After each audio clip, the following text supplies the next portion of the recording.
Halo, bismillahirrahmanirrahim. Assalamualaikum warahmatullahi wabarakatuh. Selamat malam, selamat datang teman-teman semua yang sudah dari tadi nunggu-nunggu nih live session kita ya untuk program DTS Dikit Talent yang Android Developer. Sekarang kita sudah mencapai live session ke-9 ya.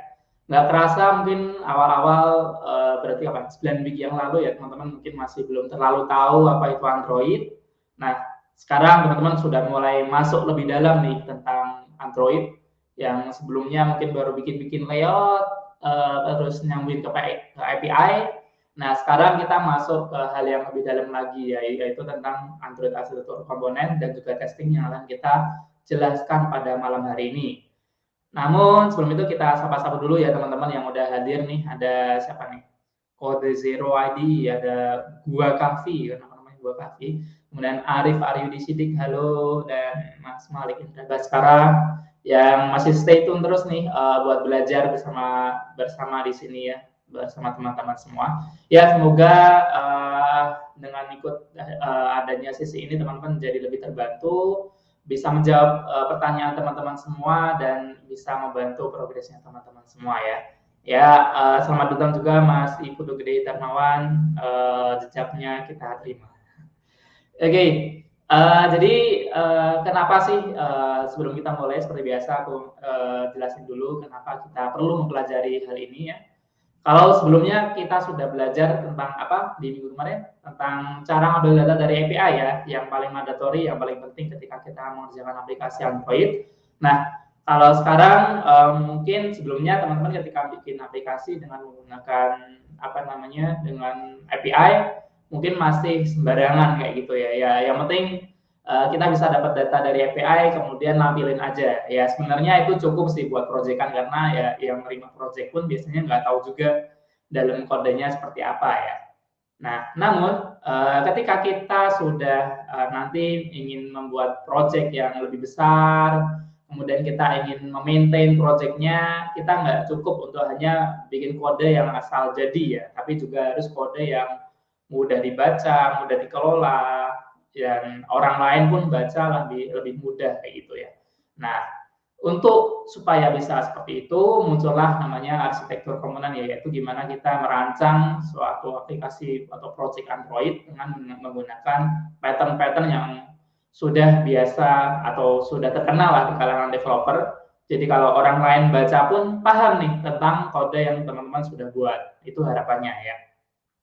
Kalau teman mungkin masih sebelumnya single factor gitu sendirian, ya mungkin tanpa arsitektur pun nggak masalah. Yang penting jadi proyeknya kelihatan, klien senang ya uang datang. Namun kalau kita sudah proyeknya bersama teman, kemudian nggak nggak cuma sekali jadi selesai. Kalau proyeknya cuma sekali jadi selesai, ada yang seperti itu. Nah, kalau yang modelnya terus-terusan dan akan bertahan lama, ya better teman-teman mulai memikirkan nih tentang arsitektur komponen atau cara membuat arsitektur komponen ini. Ya, selamat datang buat teman-teman semua yang baru hadir ya.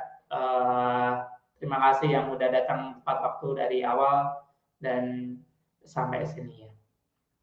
Oke, sebelum kita mulai seperti biasa kita kenalan terlebih dahulu buat teman-teman yang belum tahu ya. Nama saya Ahmad Arif Aizin, ya saya software developer dan juga curriculum developer di Decoding Indonesia. Ya udah 3 pertemuan seharusnya teman-teman sudah tahu semua ya. Ya, arsitektur komponen apa yang kita bahas malam ini pun termasuk hal yang baru ya. Jadi dulu ketika saya ke Google I/O itu juga baru dikenalin setahun setelah arsitektur komponen ini muncul, mulai digaung-gaungkan lagi di tahun 2018 saat itu ya. Saat saya di sana, jadi saya tahu betul kenapa mereka ingin membuat arsitektur komponen ya, karena sebelumnya memang belum ada pattern yang terlalu apa namanya yang langsung ya dari Google-nya. Sebelumnya mungkin ada MVVM, MVP, tapi itu masing-masing gitu di masing-masing perusahaan. Nah, di situ mereka mulai meluncurkan AAC ini yang mulai atau Android Architecture Component yang mulai sekarang sudah menjadi kebiasaan dan sebagai baseline lah buat teman-teman semua nanti ketika akan bikin project. Yo, halo Mas Irfan Naufal, Amiruddin Latif, Tegar Kurniawan, halo, selamat datang. Dan tak lupa saya juga mengingatkan buat teman-teman semua untuk jangan lupa menggunakan live chat di YouTube ya untuk bertanya, bukan untuk melakukan presensi. Jangan lupa menggunakan hashtag tanya seperti biasanya supaya pertanyaan teman-teman semua ditandain dan nanti dijawab di akhir ya. Kemudian jika ingin bertanya, pastikan kembali pertanyaannya relevan dengan pembahasan. Jadi seperti sebelumnya, pertanyaan yang kurang relevan akan kita taruh di belakang. Dan yang terakhir tertib dalam berkomentar. Oke, saya rasa teman-teman sudah sangat paham ini ya karena sudah 9 sesi kita lewati. Next. Nah, jadi untuk overview apa saja yang kita pelajari hari ini. Jadi yang pertama kita kenalan dulu dengan modern Android development. Apa nih ada modern? Berarti ada yang kuno apa enggak ini? Kemudian ada Android arsitektur komponen, ada view model dan juga live data, dan terakhir bonus ya, kita juga akan belajar tentang unit testing dan UI testing untuk pengenalannya ya. Ya mungkin hanya sebatas overview untuk unit testing dan UI testing di sini. Kalau nanti yang lebih dalam, lebih mendasar lagi nanti ada di kelas intermediate ya untuk penjelasan tentang unit testing dan UI testing. Oke.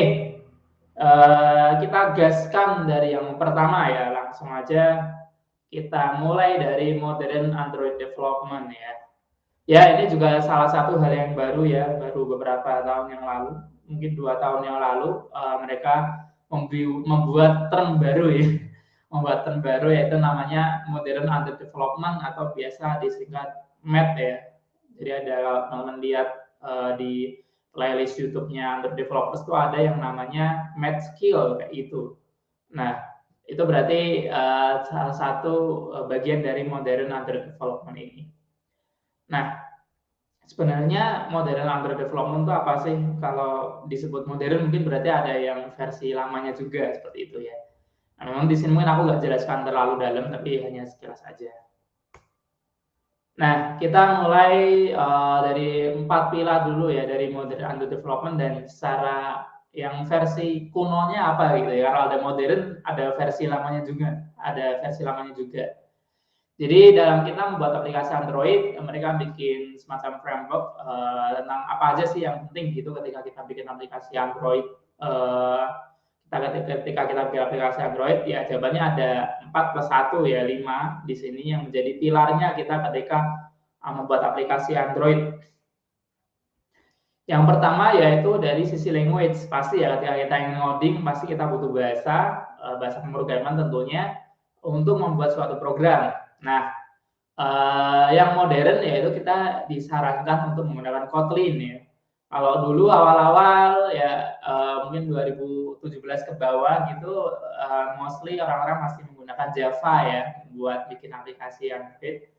Namun setelah tahun 2017 setelah Kotlin jadi salah satu alternatif resmi ketika kita bisa bikin aplikasi Android, langsung banyak yang migrasi, langsung banyak yang hijrah ya ibaratnya dari Java ke Kotlin ya. Karena apa? Karena ya seperti yang sudah kita pelajari sebelumnya di kelas dasar Kotlin ya, banyak kelebihan yang bisa kita dapatkan dari Kotlin ya, yang ringkas, yang safety, kemudian apalagi kemudian ada coroutine di situ yang lebih simpel daripada bangunannya di Java, dan banyak hal lainnya yang bisa kita manfaatkan ketika kita menggunakan Kotlin ya. Makanya sekarang ya ini sudah menjadi apa ya, kita bilang pakem ya, ketika kita bikin aplikasi Android rata-rata ya sudah pakai bahasa Kotlin ini ya. Ya mungkin masih ada beberapa perusahaan lama atau developer yang masih menggunakan Java, tapi ya saya yakin lama-kelamaan juga mereka akan berpindah ke Kotlin gitu.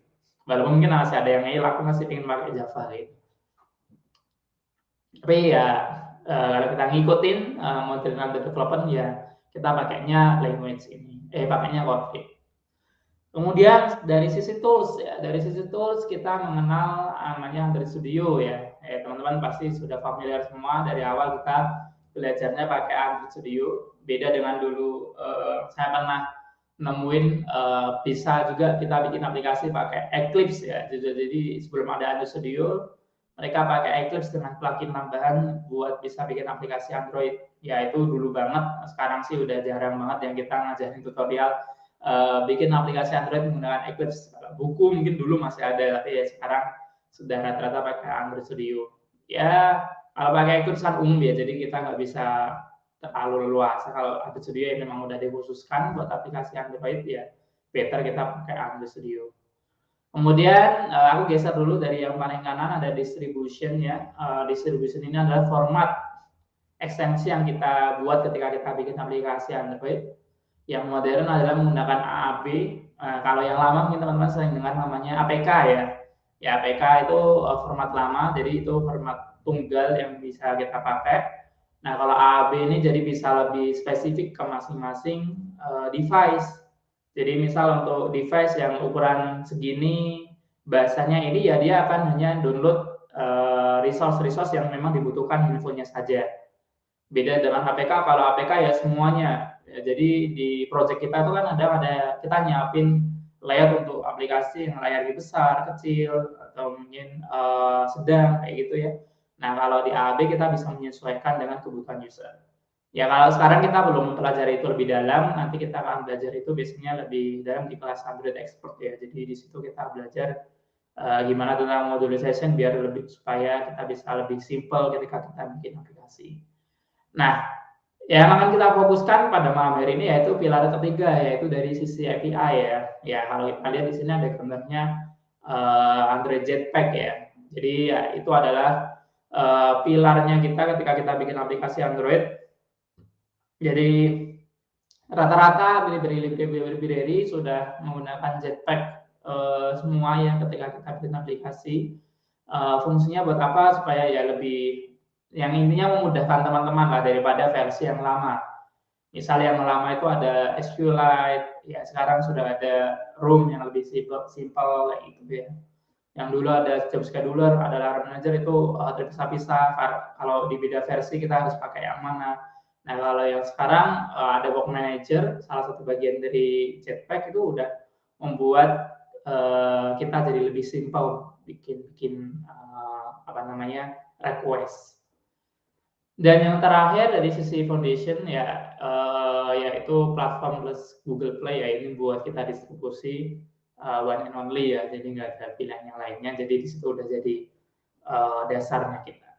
Yaitu 4 dasar modern under development.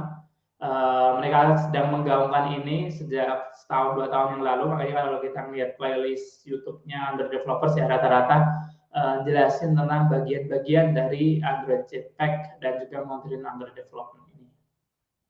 Next. Nah, mereka juga nyiptain match score ya. Biar kelihatan keren, kalau kita mau ngecek nih, projectnya kita sudah sesuai dengan sudah modern nggak sih, sudah sesuai dengan modern Android development atau enggak? Ya teman-teman bisa nyoba namanya plugin ya, plugin namanya Matchcore. Teman-teman cari di Android Studio, setting, kemudian cari di bagian plugin, cari namanya Matchcore ya, atau teman-teman bisa juga lihat di sini hasilnya. Nah, misalnya di sini kita bisa melihat nih, oh ternyata projectnya kita itu udah 100% Kotlin atau udah pakai Android Studio terbaru. Ini belum update sih, masih 2020. Kemudian pakai berapa library Jetpack kayak gitu ya. Nah, semuanya akan terlihat di sini. Kalau semuanya fulfill, kita nanti ada pilihannya nih macam-macam. Ada yang good kayak gitu ya. Berarti greatest of all time ya. Berarti kita udah melengkapi semua bagian-bagian tadi, 4 pilar tadi untuk bisa bikin aplikasi yang modern. Misal kalau cuma salah satu aja kita cuma nerapin Kotlin doang nih, yang lainnya belum terlalu ya, nanti akan muncul jenis-jenis yang lainnya seperti itu. Teman-teman penasaran bisa juga lihat nih salah satu contohnya di sini, hasil dari scorecard project di salah satu project di coding ya. Oke. Jadi kalau yang lainnya misal cuma Kotlin doang, nanti akan muncul nih di sini misal dia puitis kayak gitu. Kalau pakai Android Studio kayak gitu nanti mungkin pembalap atau apa. Jadi ada semacam karakter khusus yang mewakili gimana projectnya kita. Ya cukup menarik dan sebagai lucu-lucuan kita lah ketika kita bikin. Oke, nah kita masuk ke salah satu pilarnya tadi ya, yaitu Android Jetpack. kita mulai dari pertanyaan terlebih dahulu. Jadi sebenarnya Android Jetpack itu apa ya?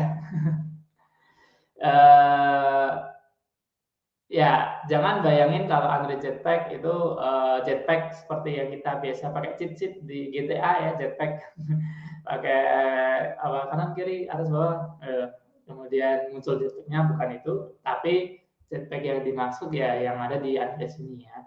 Ya ini dulu dikenalin di tahun 2018, jadi kalau kita melihat di awal-awal pun sudah banyak yang langsung mengadopsi penggunaan Android Jetpack ini. Kalau kita lihat di sini ada Twitter, KakaoTalk, apalagi Duolingo, bahkan yang lokal pun kelihatan ya, ada Traveloka. Ya.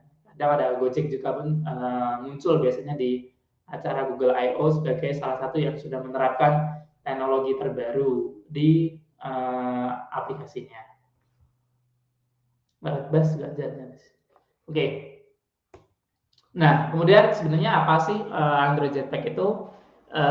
Jadi seperti esensi namanya ya, jetpack kan tadi kita kayak pakai jet di belakang gitu ya. Ya intinya supaya kita bisa bikin aplikasi dengan lebih cepat kayak gitu ya, lebih cepat maburnya, lebih cepat terbangnya, lebih cepat rilis kayak gitu. Kenapa?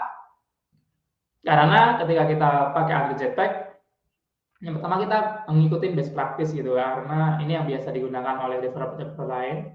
Kemudian yang kedua, mengurangi boilerplate code ya. Kalau teman-teman belum tahu, boilerplate itu adalah kode yang mengulang-ulang ya. Dengan menggunakan Android Jetpack kita bisa bikin itu menjadi lebih efisien dan satu bisa dipakai yang lainnya gitu. Nah, kemudian yang lainnya mengurangi fragmentation ya. Fragmentation kalau teman-teman baru dengar tentang istilah ini, fragmentation adalah kode yang berbeda untuk versi Android yang berbeda ya. Jadi misalnya untuk Android versi 30 ada kode yang harus kita sesuaikan, atau Android yang versi 28 beda lagi kayak gitu ya. Ini case-nya sih dulu ketika di Work Manager itu ya. Jadi sebelum ada Work Manager itu kita ada pilihannya, mau pakai Job Scheduler atau mau pakai Alarm Manager atau mau pakai ini, menyesuaikan dengan versi Android-nya ya. Namun setelah ada Jetpack ya kita cukup pakai satu komponen aja, udah cukup buat macam-macam versi seperti itu. Ya ini sebenarnya nggak cuma versi Android ya, tapi juga berbagai macam versi Android yang beredar di pasaran ya. Contohnya kan kita kenal dari sisi Xiaomi pakai Android versi sendiri, Samsung pakai Android versi sendiri. Nah itu dengan menggunakan Android Jetpack dia sudah kayak membuat interface di antara itu semua jadi lebih aman.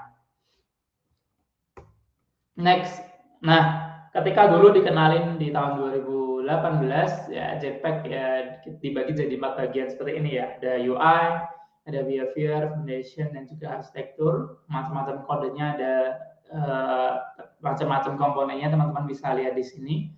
Nah, namun kalau teman-teman terasa kalau yang sekarang itu udah dilebur ya, karena librariesnya sudah jauh lebih banyak daripada yang sebelumnya. Jadi mungkin tadi dibagi 4 itu nggak cukup, kalau sekarang udah dibagi jadi 8 supaya lebih spesifik lagi.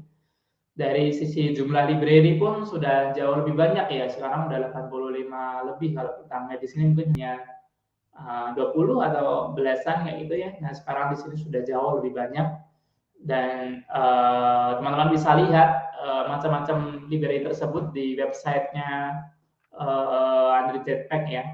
Kemudian kita juga bisa melihat di sana macam-macam library yang populer dan sering digunakan ya, biasanya ditandai dengan menggunakan bintang seperti ini.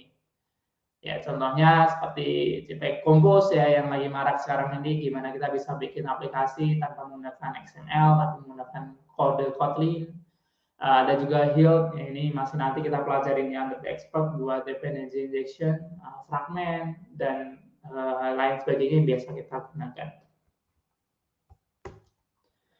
Ya, kalau kita melihat pun growing-nya cepet banget ya Android Jetpack ini. Di tahun 2020 dulu aku screenshot ketika acara Android 11 Meetup ya, 40-70% gitu yang pakai dari top 1000 aplikasi teratas yang ada di Google Play Store. Namun kalau kita melihat habis itu di tahun 2021 langsung jadi 79%, dan sekarang di 2022 sudah 90%. Jadi sudah most of aplikasi ya, 1000 aplikasi teratas di Google Play Store itu sudah menggunakan lebih dari 2 library Jetpack ya di dalam projectnya. Jadi ya lihat di sini ya sudah menjadi mandatory atau kebiasaan lah ketika kita bikin aplikasi ya kita pakai Jetpack. Ini datanya baru aja ketika di Google I/O kemarin ya, yang tahun ini. Jadi kalau teman-teman penasaran dengan yang informasi terbaru, teman-teman bisa lihat di acara Google I/O yang sekarang online ya. Jadi bisa kita lihat langsung dari YouTube. Nah, di sini juga ada beberapa library yang highlight ya atau yang menonjol daripada yang lainnya dan sering dipakai seperti ada LiveCycle, ViewModel, Log Manager, Room, Paging, Hill, Compose, Navigation, Constant Layout, Analyzing Component, dan Camera X. Teman-teman mungkin sudah mempelajari tentang material design, constant layout, ya, navigation juga sudah. Nah, kalau di sesi ini nanti kita pelajari tentang view model, sedikit tentang life cycle. Dan nanti ke depannya teman-teman juga akan belajar tentang work manager, room, dan di kelas selanjutnya ada paging, ada kamera X, dan terakhir nanti di export ada Hilt ini ya. Jadi ya sekarang teman-teman nikmatin aja dengan proses yang ada sekarang, mempelajari sedikit demi sedikit supaya teman-teman lebih pahami gitu ya. Oke. Kita lanjut bagian selanjutnya. Sampai sini sebenarnya belum ada pertanyaan. Ada Mas Agung, Mas Said, selamat datang dari Karanganyar hadir katanya. Maaf salah dikit. Oke, never mind.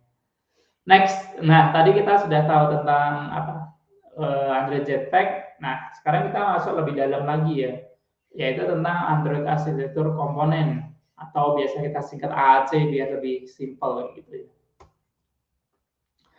Kenapa sih sebenarnya kita perlu mempelajari arsitektur? Ya biasanya karena ketika kita bikin aplikasi itu problem utamanya karena cepet-cepetan kayak gitu ya. Kita jadi bikin aplikasinya asal-asalan. Dan kita akhirnya melakukan namanya short term hack ya, namanya keren, yaitu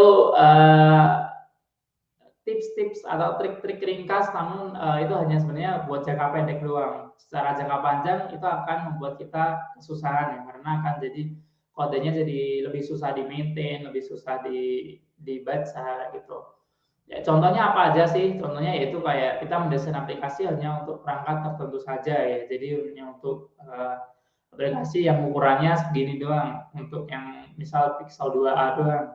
Namun kita nggak memikirkan perangkat-perangkat yang lainnya, misal yang agak gede dikit, yang 6 inch atau yang tablet seperti itu. Kemudian ini yang mungkin paling parah ya, yaitu copy paste kode ke dalam file Anda secara membabi buta ya. Misalnya di sini butuh nih mengambil data dari API, list API kayak gitu ya. Kemudian di activity lain juga sama. Akhirnya ya kita copy paste gitu doang dari kode activity A ke activity B. Ya dulu juga saya seperti itu di awal-awal karena belum tahu tentang arsitektur. Yang penting box kayak gitu ya di awal-awal. Namanya setelah itu ya akhirnya kesusahan sendiri ketika mau ngubah satu harus ngubah di banyak tempat kayak gitu. Yang selanjutnya yaitu menuliskan secara hardcode untuk string yang tampil ya makanya di coding kita selalu mengingatkan sejak awal kalau kita ketika memakai string menggunakan dari resource ya, dari resource string. Fungsinya apa ya? Tadi kita datanya jadi terpusat. Kalau ada perubahan ya tinggal kita ubah aja di bagian string XML-nya aja, nggak perlu masing-masing. Kelebihan lainnya ya kalau kita mau ubah bahasanya, localization-nya ya lebih mudah pastinya. Dan yang selanjutnya yaitu menempatkan semua bisnis logic dalam file activity. Wah ini ya dulu banget all-in-one ya di activity ya kita ngambil data dari internet ya dia nampilin data Excel view ya dia lagi nyimpan database semuanya dilakukan di activity ya ini hal yang salah dan perlu kita hindari ya. Nah, efeknya seperti ini. Nanti kalau kita tidak menerapkan short term hack tadi, aplikasi kita jadi semacam spaghetti ya. Ruwet ibaratnya. Jadi ada kode yang nyambungnya ke sana, dependensinya ke sini. Di sini ternyata butuh A, hanya ternyata dipakai di tempat lainnya dan seterusnya. Jadi kalau kita mau ngubah satu file aja itu rasanya susah banget gitu karena dia dipakai di banyak tempat. Kemudian saling depend ke yang lainnya. Ya kalau kita ngeliat ibaratnya spaghetti ya udah ruwet banget lah. Mau mengurainya ya harus dikit-dikit gitu satu persatu. Biasa juga disebut dengan spaghetti code. Jadi ini sudah menjadi istilah atau term yang memang sering muncul juga kalau kita belajar tentang arsitektur ya. Nah, kemudian mengapa kita perlu arsitektur? Setelah tadi kita sudah tahu problemnya, ya yang pertama kita bisa memisahkan ya atau separation of concern, memisahkan antara logika bisnis dan juga logika yang berhubungan dengan UI. Ya tadi biar lebih mudah untuk dikelolanya ke depannya ya, lebih jelas mana aja yang pakai, tidak semuanya digabung dalam satu activity. Kemudian yang kedua memudahkan developer untuk saling kolaborasi. Pastinya karena apa? Karena kita bisa membaca kodenya lebih mudah. Kemudian kode jadi lebih mudah dites, yaitu masuk ke testing. Jadi mandatory kalau kita belajar tentang arsitektur harus kita pisah dulu antara business logic dengan UI logic. Kalau enggak ya kodenya nggak bisa dites, itu udah jadi syarat lah kita mau melakukan testing. Dan yang selanjutnya yaitu hemat waktu dan mengurangi technical debt saat project berkembang ya. Mungkin buat teman-teman yang baru dengar technical debt ya, jadi ini ibarat kalau kita artikan utang teknis ya. Jadi utang yang nanti semakin lama tuh menumpuk kayak gitu ya. Walaupun mungkin kecil-kecil ya itu, tapi akhirnya nanti akan bikin aplikasi kita jadi lebih susah buat diperbaiki karena apa, kita harus benerin dulu, mau update fitur malah harus benerin project-project yang lama terlebih dahulu. Jadi utang yang tadi harus dibayar di kemudian hari yang bikin proses atau update kita jadi lebih lambat. Yang seharusnya mungkin kita update bisa cepat karena sudah rapi, ya harus kita lama gitu ketika menggunakan technical debt. Ketika ada technical debt. Nah, untuk itulah dari Google menyarankan menggunakan Android Architecture Component ya. Secara bayangan simpelnya seperti ini. Jadi kalau sebelumnya mungkin teman-teman hanya menggunakan activity seperti itu saja ya, satu tempat bank. Nah, sekarang kita bisa sesuai dengan kebutuhannya masing-masing. Nah, yang pertama yaitu di sini ada view model dan juga live data yang biasa sering kita gunakan bersamaan. Fungsinya nanti untuk mengontrol data yang dari repository kemudian mau ditampilin di activity gitu. Jadi dia sebagai bridging-nya, kemudian mengatur data-data yang dia dapat dari repository. Kemudian yang selanjutnya repository ini ibaratnya sebagai gerbang, nanti kita bisa ngambil data dari manapun, mau data dari lokal maupun dari remote.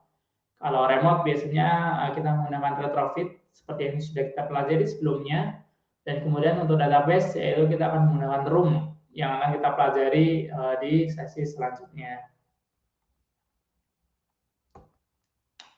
Nah, komponen AAC seperti yang saya dibilang tadi ada view model, ya ini fungsinya untuk handle data ke UI dan mengatasi, selain itu juga mengatasi configuration change. Nanti kita akan jelaskan lebih detail configuration change seperti apa. Ya, kemudian ada live data, yaitu data holder yang lifecycle aware dan bisa diakses secara real time untuk mendapatkan data terbaru. Dan ketiga ada repository untuk mengatur berbagai sumber data, misal dari network atau database. Dan kemudian ada abstraksi di room ya, yaitu abstraksi di atas SQL yang akan kita pelajari selanjutnya di sesi selanjutnya. Nah, kita masuk habis ini mulai ke bagiannya satu persatu, yaitu view model dan live data ya. Namun sebelum itu kita cek sudah ada pertanyaan yang masuk ya. Coba kita jawab dulu dari Mas Zaid Ar-Roshid ya. Jadi pertanyaan, bagaimana cara mengkategorikan suatu baris kode, apakah termasuk business logic atau UI logic? Ya, pertanyaan yang menarik. Jadi ya kalau business logic ya itu biasanya mengandung misal hitung-hitungan. Misal kita punya aplikasi apa, menghitung luas, ya ketika ada proses di situ menghitung, ada logika, ada if else, ataupun perhitungan sama dengan kayak itu, yaitu masuknya ke business logic. Kalau UI logic ya hubungannya benar-benar hubungannya dengan view langsung ya. Misal nampilin snack bar, nampilin nampilin ke recycle view, itu kan hal-hal yang tampak di UI.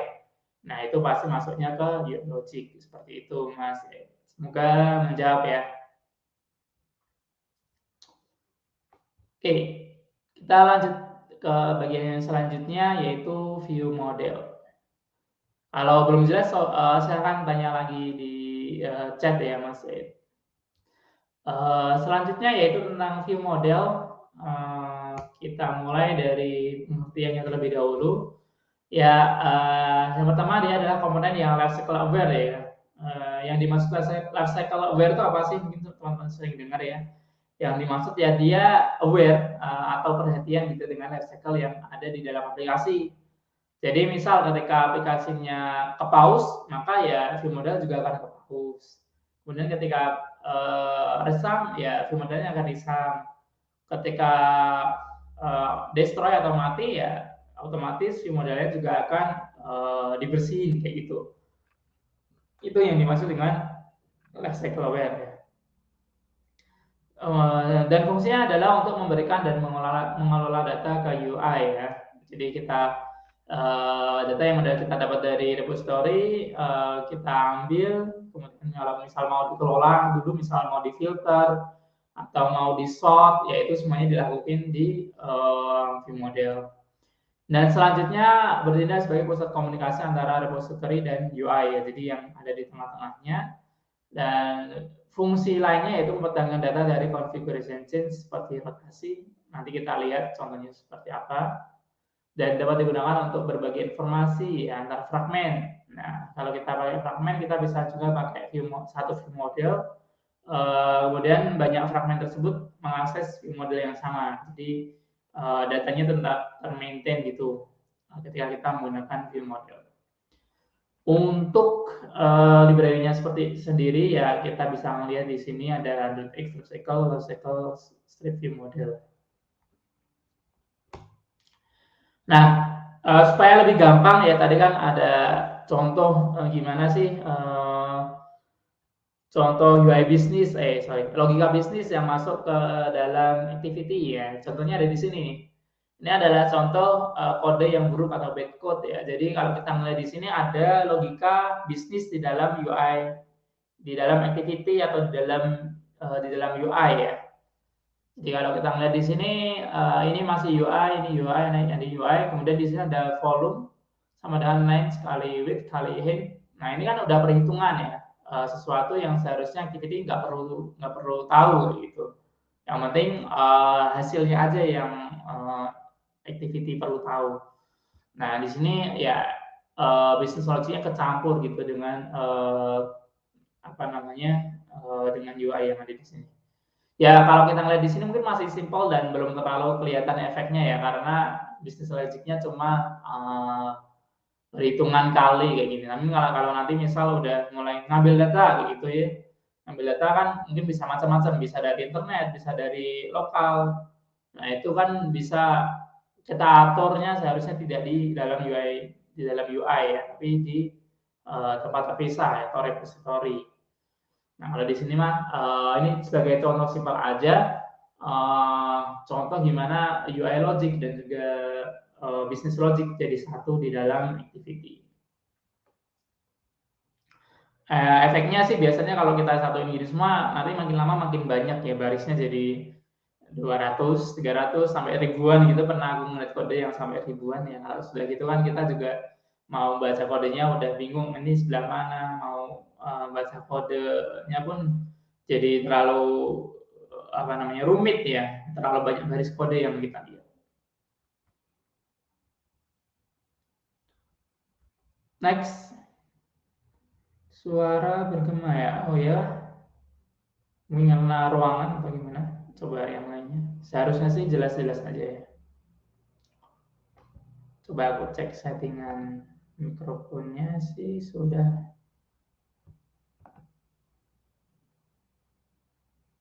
pakai pakai webcam ternyata. Oke, gigi. Oke, cek. Ya, sudah berubah harusnya.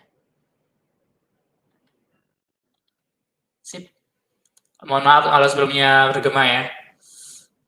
Ternyata settingnya tadi masih pakai mic kamera, seharusnya pakai mic headset. Oke, thank you buat infonya Mas servis kursi roda. Next ya, tadi kan udah dijelasin gimana, ketika kita, contoh bad code-nya ya. Nah, sekarang kita kasih tahu gimana contoh yang baiknya tentunya. Nah, tapi sebelum itu kita harus paham terlebih dahulu tadi, namanya separation of concern ya. Jadi kita pisahkan antara, business logic dan view app. Ya kalau kita lihat di sini business logic itu seperti decision, penentuan, penentuan-penentuan, perhitungan-perhitungan, itu kita pisahkan dengan hal yang berhubungan dengan view. Nah, langkahnya gimana untuk menerapkan tadi view model untuk memisahkan UI bisnis dan juga UI kode UI dan kode bisnis. Yang pertama ya pisahkan dulu kode yang berhubungan dengan UI dan bisnis. Kemudian atur bagaimana cara mengambil dan memasukkan data ke view model dan gunakan view model di activity utama. Supaya lebih mudah kita lihat, pembagian kelasnya jadinya seperti apa. Jadinya biasanya seperti ini, ada activity, ada view model, ada repository. Nah, kita kasih namanya misalnya seperti ini, ada main activity, main view model, atau main repository. Kalau yang lainnya mungkin bisa detail gitu ya, detail activity, detail view model, detail repository. Ya, main activity untuk nampilin datanya, view model untuk ngelola, dan proses bisnisnya biasanya ada di repository ya. Jadi view model bukan tempat untuk melakukan, proses bisnis, tapi dia hanya sebagai jembatan untuk menghandle nanti tampil di layarnya seperti apa. Nah, kita mulai dulu dari bikin model dan view modelnya ya. Jadi yang dimaksud model itu, adalah, repository ini ya. Jadi kalau kita sering dengar MVVM, model, view, view model, yang dimaksud model itu bukan kelas entitas atau kelas data kelas itu ya, tapi yang dimaksud lebih ke repository ini. Ya, contohnya di sini kita bikin aja kelas seperti biasa, kemudian untuk perhitungannya kita bikin di sini. Jadi link with head, proses perkaliannya ada di sini. Nah, nanti di bagian view modelnya, hanya manggil yang ada di dalam, repository. Jadi dia nerusin doang dari view model ke repository. Misal di sini ada proses yang lainnya, misal, karena di sini tidak ada hal yang proses ya, jadi langsung aja ya dikirim. Misal kalau di sini ada tambahnya misal get volume, terus di sini ada tambahnya apa, milih kubik kayak gitu ya, kubik. Ya teman-teman bisa tambahin plus gitu di sini. Jadi, yang di UI fungsinya hanya murni nampilin saja ya. Jadi di sana nggak ada proses nambahin, atau mengelola, nge-sort, nge-filter itu seharusnya tidak ada, jadi cuma benar-benar nampilin doang. Kita ibaratkan kalau si activity itu benar-benar bodoh ya, alias tidak tahu apa-apa tentang proses bisnis yang ada di dalam aplikasinya. Semua proses bisnis ada di dalam, repository tadi. Nah, hasil jadinya seperti ini nih ketika kita nerapin, good code tadi. Kalau sebelumnya di sini kita langsung, ada business logic perhitungan, ya di sini kita tinggal, calculate gitu doang, manggil doang. Ya, jadi tidak ada proses bisnis yang ada di sini. Jadi cuma manggil, kemudian hasilnya nanti kita ambil dari sini view model dan result, kayak gitu doang. Jangan lupa kita pakai view model provider ketika kita mau pakai view model. Jadi seperti itu ya, kalau kita ngelihat di sini sudah tidak ada business logic, jadi, benar-benar, simpel dan tidak ada proses yang bikin kita pusing seharusnya kalau nanti sudah mulai banyak. Next, oke, ini, ke ke skip. Nah, ini juga salah satu kelebihan ketika kita menggunakan view model ya. Jadi kalau sebelumnya ketika kita tidak menggunakan view model, ketika kita rotasi atau biasa disebut dengan configuration change, maka otomatis, data yang tadi sebelumnya sudah ada, misal di sini ya perhitungan, ketika kita rotasi jadi nol lagi. Jadi mengapa ini terjadi? Karena ketika aplikasi Android itu dirotasi, maka dia akan masuk ke on destroy, kemudian masuk ke on create lagi. Jadi ya kayak balik ke posisi awal lagi gitu, untuk di sininya. Dan itu memang sudah behavior-nya dari si aplikasi. Nah, untuk mengatasinya ya salah satunya kita pakai view model itu tadi. Ketika kita pakai view model, ketika kita rotasi, datanya akan masih tetap sama 32 di sini. Ketika dirotasi ya masih tetap 32 ya. Jadi masih, datanya aman. Kenapa ini bisa terjadi? Hal ini karena, view model punya, life cycle tersendiri di atas, life cycle Android-nya ya. Jadi kalau kita ngelihat di sini, walaupun sudah masuk on destroy, kemudian masuk on create lagi, view model ini masih tetap hidup kayak gitu ya. Jadi data-data yang ada di dalam sini, masih terjaga dan masih aman. Dia hanya akan mati ketika on destroy atau benar-benar aplikasi ditutup ya.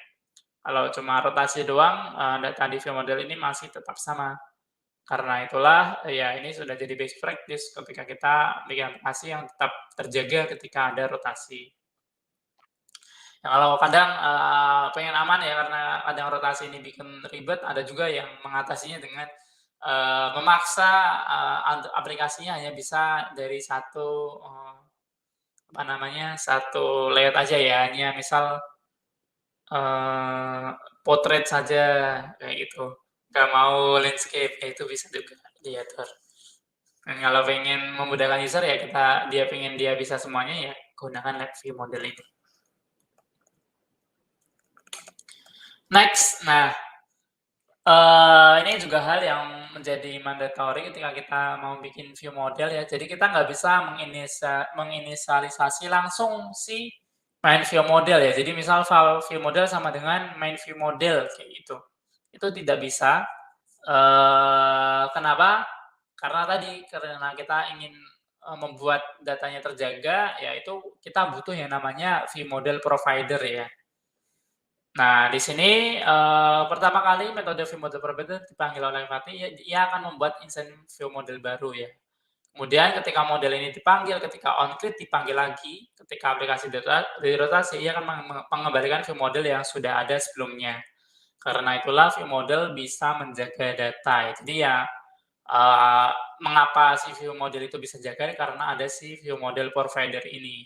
Makanya, kita nggak bisa langsung ya, create main view model, tapi ya harus pakai view model provider. Oke, jadi seperti itu. Nah, problemnya yaitu biasanya kalau kita, menggunakan view model provider, lalu, gimana kita kalau ingin memasukkan parameter ya ke dalam main view model. Kalau kita ngeliat di sini main view model nggak ada parameternya ya, jadi ya benar-benar kosongan doang. Lalu gimana kalau kita mau bikin mau masukkan parameter, yaitu kita butuh namanya, view model factory, gitu. Nanti, belum ada di sini tapi ada di, kode atau di latihannya. Nah, kenapa kita pakai view model factory ya, karena kita ingin memasukkan parameter ke dalam main view model, gitu. Next. Ya, ini beberapa best practice ketika kita menggunakan view model. Yang pertama, perhatikan bahwa view model tidak boleh memiliki referensi ke activity, fragment, atau konteks ya. Kenapa? Karena ini akan menyebabkan memory leaks. Kenapa itu bisa terjadi? Karena life cycle-nya si view model ini di atasnya si, Android ya. Jadi bisa jadi nanti ketika, kalau ada activity di dalam view model ya nanti dia akan nyangkut di situ terus, seperti itu. Kemudian view model tidak boleh berisi komponen UI seperti view, button, karena ini secara tidak langsung akan mereferensi ke konteks ya. Jadi kembali lagi ke sini konsepnya. Nah, kemudian hal ini karena view model ini yang seperti aku, jelaskan tadi, jika aplikasi dirotasi 3 kali akan tercipta 3 instant activity yang berbeda, tetapi hanya memiliki satu view model ya. Inilah mengapa, tadi kita nggak boleh memasukkan activity, fragment, ataupun konteks di dalam, view model. Jika view model hidup lebih lama dari activity, aktivitas akan mengalami memory leak dan tidak dipersembahkan dengan benar oleh garbage collector. Ya, ini proses di belakangnya. Kemudian teman-teman jika terpaksa nih tetap memakai konteks tapi tidak disarankan, yaitu teman-teman bisa menggunakan Android View Model.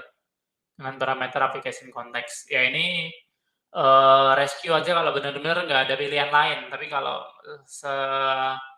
sepanjang saya ngoding biasanya ya jarang banget gitu kita butuh konteks di view model. Bisa aja kita misal ketika kita butuh repository butuh konteks ya kita bikinnya di luar kemudian baru dimasukin reponya aja. Jadi nggak perlu konteks dimasukin ke view model. Next yaitu tentang live data. Oke, sebelum lanjut kita lihat dulu pertanyaannya. Sepertinya ada beberapa pertanyaan dari teman-teman. Yang pertama dari Reza Yatonala Zuarti tanya, kalau mengubah project yang awalnya tidak memakai Android arsitektur menjadi memakainya, step-stepnya yang paling baik bagaimana ya? Step-stepnya ya satu persatu, nggak usah langsung semuanya langsung nerapin arsitektur komponen semua. Kita bisa mulai dari mungkin komponen yang simpel-simpel terlebih dahulu, bisa dari yang paling ujung kayak gitu ya, yang tidak terlalu berimbas kepada user, misal di detail apa kayak gitu yang paling dalam, kita ubah dulu satu, kita coba lancar nggak kayak gitu. Kemudian baru ke bagian-bagian yang lainnya. Ya caranya tadi kita lihat yang bagian bisnis logiknya apa, kita take out, kita pindahin ke dalam repository, kemudian kita bikin view modelnya, kemudian ya kita observe datanya di activity seperti itu. Ya sedikit demi sedikit aja Mas Reza tipsnya ketika kita ingin merevamp ya, merevamp suatu mungkin project dari perusahaan kita yang mungkin sebelumnya benar-benar acak-acak kayak gitu ya, ya harus dilakukan sedikit demi sedikit gitu. Kalau langsung semuanya ya mungkin berat juga, apalagi kan ada mungkin kebutuhan lain, masih ada harus bikin fitur dan sebagainya yang harus kita lakukan. Jadi ya paling enaknya memang sedikit demi sedikit. Lanjut dari Mas Muhammad Anur. Tanya bagaimana cara menggunakan satu view model untuk beberapa activity? Ya bisa banget Mas Anur. Ya tinggal kita bikin view modelnya satu, kemudian ya di tempat lainnya kita pakai kayak gitu ya, dengan view model yang sama. Tapi ya ini tidak terlalu dianjurkan karena apa ya, konsep tadi, konsep separation of concern itu tidak terjadi ya gitu ya, yang seharusnya memang buat misahin seharusnya yang detail dengan detail view model, main activity dengan main view model itu kan jadi lebih jelas ya, kemana-kemananya. Tapi kalau tadi kalau digabung kan jadi campur-campur ujung-ujungnya ya. Dari sisi arsitektur pun jadi kurang baik karena ada kode yang tercampur antara satu dengan yang lainnya. Lebih enak memang dipisah aja Mas. Ya walaupun bisa dan memungkinkan ya, tapi ya tidak direkomendasikan. Lanjut mungkin yang tadi dulu kalau view model factory-nya mungkin jadi satu itu nggak masalah. Jadi view model factory satu, kemudian kita bisa ngambil data dari view model A, view model B, view model C itu nggak masalah. Tapi kalau apa namanya view modelnya mending satu-satu. Oke, lanjut ke bagian selanjutnya dari Mas Service kursi roda. Tanya, codingan di view model itu berisi jenis kode yang MVC ya Mas? Waduh, ini MVC beda pattern lagi sebenarnya dengan yang dibahas sekarang. Jadi kalau kita mengenal ada namanya MVC, model view controller, ada MVP, model view presenter. Nah sebelumnya ada juga namanya FVVM atau model view model.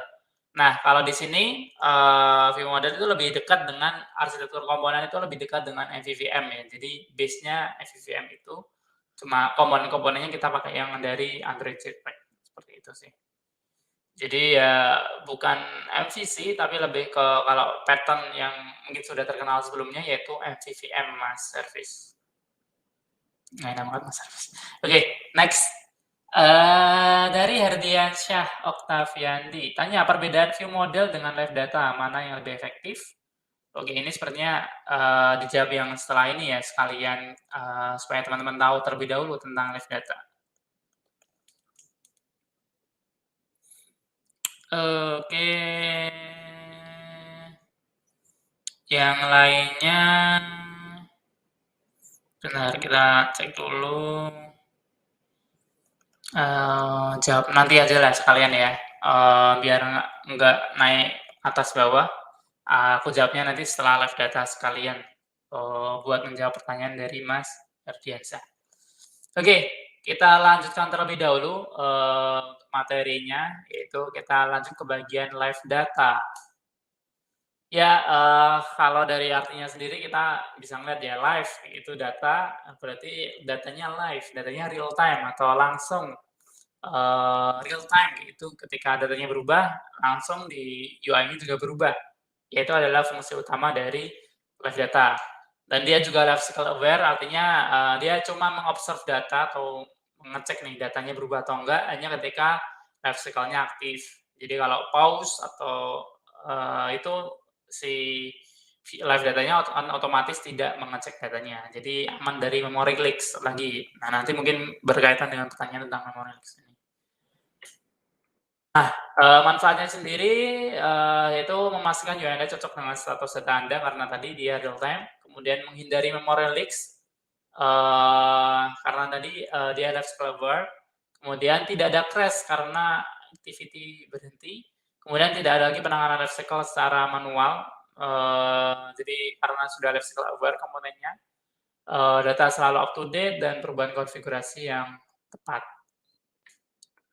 Cara untuk menerapkannya pertama, kita buat variabel, kemudian dibungkus atau di-wrap, dengan menggunakan wrapper live data, kemudian bikin observer dengan metode onChange di activity atau fragmennya, kemudian menggunakan observer pada live data menggunakan metode observe, lebih gampang lihat kodenya ya. Contohnya seperti ini, kita bungkus, dengan menggunakan, live data seperti ini ya. Ada 2 jenis live data yang biasa dan mutable live data. Seperti namanya mutable berarti dia bisa diubah, kalau misalnya resultnya nilainya bisa berubah ya kita pakai mutable live data. Kemudian di sini tipe datanya apa. Nah kemudian, kalau live data tadi karena dia tidak bisa diubah ya nggak ada, fungsi atau metode untuk memperbarui data. Nah kalau mutable live data ada 2 metode nih untuk memperbarui datanya. Yang pertama set value, ini untuk update di main thread, jadi seperti yang kita pelajari sebelumnya, jadi dia di UI. Dan yang selanjutnya ada post value, itu berarti kita update-nya di background thread, jadi nggak mempengaruhi, UI-nya kalau kita pakai post value. Oke, jadi seperti itu ya, caranya. Nah kemudian, langkah kedua kita bikin observer-nya ya, contohnya seperti ini. Jadi fungsinya di sini yaitu nanti ketika datanya berubah apa yang akan kita lakukan. Contohnya di sini kita mengupdate TV result ya, ada di sini seperti itu. Nah kemudian langkah yang selanjutnya di baris selanjutnya kita observe tadi live data yang sudah kita buat di sini, view model result kita observe, kemudian this adalah konteks dari activity yang sekarang, kemudian result observer adalah observer yang tadi kita buat, sebelumnya. Nah, biasanya sih kita langsung aja ya, seperti yang kita pelajari sebelumnya di Lambda, kita bisa langsung pindahkan saja kode ini supaya lebih simple. Jadi di sini this, langsung kurung kurawal, result, panah Lambda dan hasilnya gitu. Jadi seperti itu, apa namanya, mekanisme aslinya ya. Namun biasanya kita akan melihat nanti kodenya langsung result-nya ini ditaruh di sini, Lambda-nya.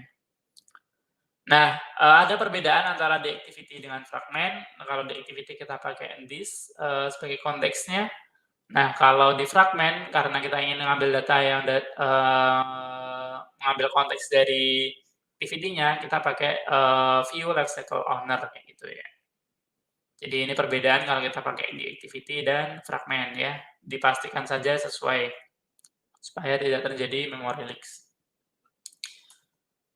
Nah, ini beberapa tips ketika kita menggunakan, live data. Jadi yang pertama, biasanya mutable live data digunakan dalam view model dan kemudian view model hanya mengekspos objek live data yang tidak dapat diubah kepada observer. Jadi kenapa kita nggak boleh mengekspos live data keluar dari view model ya biar yang bisa mengubah live data ini cuma yang dari view model doang. Jadi activity atau fragment tidak bisa mengubah data yang ada di sini dari luar. Karena itulah di sini kita biasanya pakai backing property atau yang biasa kita pakai underscore seperti ini. Jadi kalau kita ngelihat di sini ini seharusnya ada private ini. Jadi untuk yang underscore result ini seharusnya private var result underscore result kemudian model live data, jadi dia nggak bisa diakses dari luar. Nah kemudian yang bisa diakses dari luar yaitu variable result di sini yang tipenya live data, artinya dia nggak bisa diubah lagi gitu dari luar. Seperti itu, jadi beberapa best practice ketika kita menggunakan live data. Selain itu ada juga beberapa fungsi transformasi ketika kita menggunakan live data. Contohnya di sini ada map gitu ya. Misal kita pakai map, kemudian kita apa namanya ngambil data yang ada di sini, kemudian kita atur jadi apa. Nah itu bisa juga. Selain itu juga ada switch map. Nah, kalau switch map itu artinya kita punya live data lain. Kalau live data ini berubah, maka nanti kita melakukan hal yang lainnya. Contohnya ketika ID-nya di sini berubah, maka dia akan manggil get user lagi. Misal dari 1 ke 2, kan nanti dia manggil get user. Kemudian misal berubah lagi jadi 2 ke 3, ya dia akan manggil get user lagi seperti itu. Ya, ini biasa dipakai misal ketika filter kayak gitu ya, filter tipe A gitu ya. Nanti ketika tipe A di sini berubah jadi tipe B, ya maka nanti dia akan manggil lagi. Gitu. Itu fungsinya sih switch map. Next, testing. Nah, ternyata udah selesai yang bagian dari arsitektur komponennya. Kita jawab dulu pertanyaan dari teman-teman semua yang berkaitan tentang arsitektur komponen tadi. Kita mulai dari pertanyaan dari Mas Herdiansyah. Tanya, perbedaan view model dengan live data, mana yang lebih efektif? Ya ini tidak bisa kita bandingkan peer-to-peer karena dia berkolaborasi alias dilakukan bersama-sama, digunakan bersama-sama. Jadi ya kita nggak bisa ngomong view model lebih efektif atau live data lebih efektif. Namun ya kita pakai keduanya, view model dan live data, untuk bikin aplikasinya jadi lebih efektif. Seperti itu Mas Herdiansyah. Jadi tidak bisa dibandingkan. Next, pertanyaan selanjutnya dari Mas Muklis. Tanya, fungsi dari konteks apa ya Mas? Biasanya dipakai untuk apa? Ya ini pertanyaan yang juga menarik. Konteks biasanya dipakai ketika kita misal ingin memunculkan sesuatu, contohnya ya. Kalau kita lihat di TOAS itu kan kita juga salah satu parameter di situ kan kita butuh konteks yang biasa kita isi dengan this kayak gitu ya. Nah, this itu artinya kita memunculkan toast, ya kita misal di activity itu ya kita tampilin aja di activity tersebut. Contohnya yaitu di dalam adapter ya. Ketika di adapter biasanya kita butuh konteks dari activity-nya. Kenapa? Karena ketika kita mau nampilin toast tadi, toast-nya kan tidak mungkin tampil di adapter ya, karena adapter nggak ada UI-nya. Tapi yang punya UI kan si activity-nya. Makanya kita perlu mengambil biasanya konteks dari activity, kemudian dikirimkan ke adapter atau diambil dari adapter. Nah, disitulah fungsi si activity, si konteks atau this-nya ini, seperti itu. Selain itu, konteks juga dipakai misal ketika dari adapter kita mau start activity ya. Seperti yang kita tahu, adapter bukan activity, jadi seharusnya dia nggak bisa start activity. Makanya kita ngambil konteks yang dari activity, kemudian dari konteks tersebut kita bisa konteks.start activity. Jadi kita ambil dari konteksnya activity A kayak gitu ya. Maka nanti konteksnya activity A, kita bisa start activity dari activity tersebut ke activity yang lainnya, mau ke B atau ke C. Seperti itu ya. Jadi penjelasannya tentang yang dari pertanyaan dari Mas Muklis Dwi tentang fungsi dari konteks yang biasa dipakai kayak gitu. Ini belum ke-show ternyata. Ya, teman-teman bisa ngeliat di kolom chat ya. Pertanyaan selanjutnya dari Mas Herianto. Tanya, apakah satu activity bisa menggunakan 2 view model atau lebih? Kalau ditanya bisa ya bisa-bisa aja, tapi ya jangan kayak gitu ya, Kak. Buat apa seperti itu ya, karena satu activity cukup, 1 view model kayak gitu, ya seperti tadi biar lebih gampang aja kita ngaturnya, eee, lebih jelas pembagiannya, ya better satu activity dengan satu view model. Seperti itu Mas Haryanto.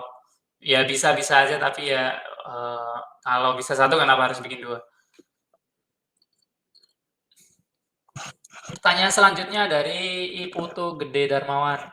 Tanya, kenapa Android yang jalan di atas JVM bisa memory leaks, bukannya GC itu kelebihannya, itu ya, apa namanya, managed environment. Iya betul, kelebihan dari JVM itu dia ada, apa namanya, garbage collector yang dia bisa bersih-bersihin seperti itu.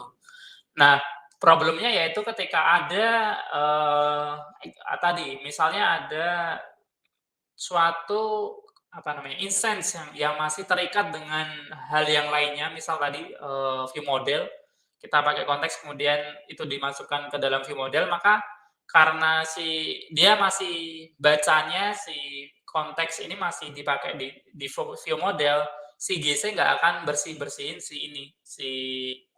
namanya, si konteks tadi. Ya itu kan berarti dia akan ada di situ terus, jadi nggak dibersihin. Kayak kayak itulah, yang terjadi ya, karena si garbage collector dia mengira kalau, objek ini masih dipakai nih. Jadi dia nggak akan bersihin seperti itu, karena masih ada referensi ke tempat lainnya. Jadi seperti itu alasannya. Walaupun dia bisa bersihin, tapi kalau, dia ngecek nih, oh dia masih dipakai di suatu tempat, ya dia nggak akan bersihin, seperti itu sih Mas Putu Gede. Ya yang itu yang malah akan membuat dia jadi, memory leaks. Jadi jawabannya seperti itu. Ini kalau mau tahu penjelasan lebih detailnya nanti di kelas Android Experts di bagian performance ya, kita bahas lebih lanjut kenapa bisa terjadi memory leaks, kemudian gimana cara kita ngedebaknya, kalau ada memory leaks, ya itu akan dijelaskan di sana. Oke, pertanyaan selanjutnya dari Mas Doni Evan. Tanya, untuk live data jika disetting agar benar-benar real time, apakah akan menyebabkan memory leaks? Ya tidak, kalau kita mengaturnya benar ya. Seperti yang dibilang tadi bahwasanya si live data ini sudah life cycle aware ya. Jadi, jika kita menggunakan view model, provider tadi, kemudian, sudah, apa namanya, sudah menggunakan view model provider tadi ya, dia seharusnya sudah mengikuti life cycle-nya, jadi ya seharusnya sudah aman, gitu. Jadi walaupun dia kayaknya baca data terus ya, tapi ketika kita ke pause, ya dia akan ikutan pause, gitu. Jadi aman dari sisi, apa namanya, memory leaks-nya Mas Doni Evan. Ya karena itulah si live data dan si model ada ya, biar nggak kalau kita melakukan secara manual, ngobserv manual mungkin, akan terjadi error karena komponennya nggak life cycle aware ya. Namun karena kedua komponen ini udah life cycle aware ya jadi, lebih aman dari memory leaks. Oke, seperti itu Mas Doni. Lanjut dari Mas Ida tanya, ya nggak tahu. Lanjut dari Mas Herdiansyah, tanya, bagaimana cara mencari pengganti sintaks yang sudah deprecated? Apakah ada situs yang dapat dijadikan rujukan? Ya, mantap sekali.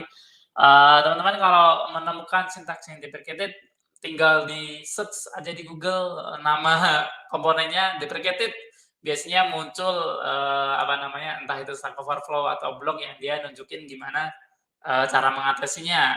Itu yang cara kedua. Cara pertama, sebenarnya kalau kita ngelihat di sintaks deprecated-nya itu, kemudian kita control key ya, control Q untuk nampilin dokumentasinya, biasanya mereka sudah memberitahu, komponen penggantinya apa, kayak gitu ya. Dan sudah ngasih saran, sintaks ini sudah deprecated, penggantinya ada ini. Gitu biasanya di dokumentasinya itu sudah ada. Jadi pakai control Q untuk melihat dokumentasinya, atau kalau mau lihat dokumentasinya langsung di websitenya pun biasanya ada karena itu relate ya. control view dengan yang dokumentasi aslinya. Jadi ya tinggal dicek aja di situ, biasanya sudah ada, penggantinya apa. Tapi kalau misal di situ kurang jelas ya cara kedua tadi, kita searching aja, browsing gitu, bla bla bla deprecated, nanti biasanya udah ada, orang-orang yang sudah memberitahu dan merasakan hal yang sama ya. Kecuali kalau itu mungkin benar-benar baru aja deprecated ya, kita harus mencari lagi gitu atau menanyakan via, U-Track atau isu tracker, jadi kita tanya langsung ke developer itu untuk menanyakan kenapa, ini deprecated dan apa penggantinya. Seperti itu Mas Ferdiansyah, semoga menjawab. Pertanyaan selanjutnya dari Mas Ida Bagus Mahendra, apakah ada referensi bentuk pengelolaan arsitektur project seperti state management yang dapat dijadikan acuan dalam menerapkan MVVM? State management, state management di sini kurang paham ya, maksudnya kalau di MVVM kita biasanya nggak ada state management nanti biasanya kalau kita pakai Compose atau pakai Flutter ya kayak gitu ya yang biasa sering kita pakai. Tapi kalau teman-teman mau lihat, sekarang dari timnya Google itu mereka sudah punya contoh project yang sudah, nerapin, arsitektur terbaru ya. Nama project-nya yaitu kalau dulu ada namanya Sunflower. Nah, kalau sekarang itu ada namanya Now in Android ya. Jadi yang ini sudah menerapkan arsitektur yang terbaru, dan mereka merekomendasikan kalau mau melihat, apa namanya, arsitektur yang terbaru, ya lihatlah project ini. Tapi kalau menurutku buat yang awam ini terlalu, apa namanya, kompleks ya. Jadi di sini nggak cuma jelasin tentang arsitektur doang, tapi juga, tentang modularization, tentang, material 3 dan itu, eee, masih terlalu banyak mungkin buat teman-teman yang masih awam dan masih stay-nya di kelas fundamental ini. Yang lainnya itu ada, arsitektur blueprint,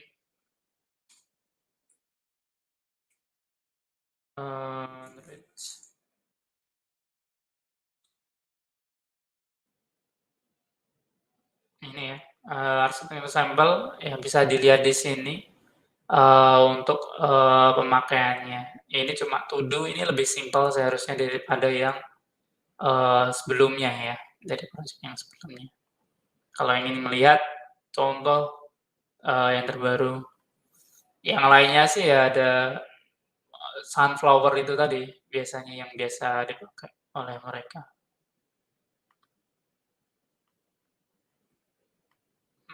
Bukan di sini. Atau I/O scheduler, ini tapi kompleks dan benar-benar dipakai, jadinya, dari sisi project-nya pun sudah cukup kompleks, mungkin, agak terlalu OP buat teman-teman yang masih baru. Ya mungkin bisa yang Android Blueprint tadi sih, sama arsitektur komponen sampel yang ada di sini, sama Sunflower. Ini juga cukup simpel, walaupun lumayan banyak juga.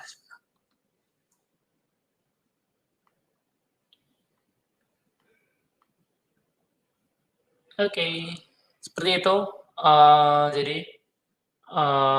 contoh-contohnya Mas Ida Bagus, semoga menjawab. Oke, karena sudah tidak ada pertanyaan lagi, kita lanjut dulu ya ke materi bagian, selanjutnya, yaitu tentang testing. Tapi sebelum itu, aku minum dulu, udah 1 jam. Sebentar ya.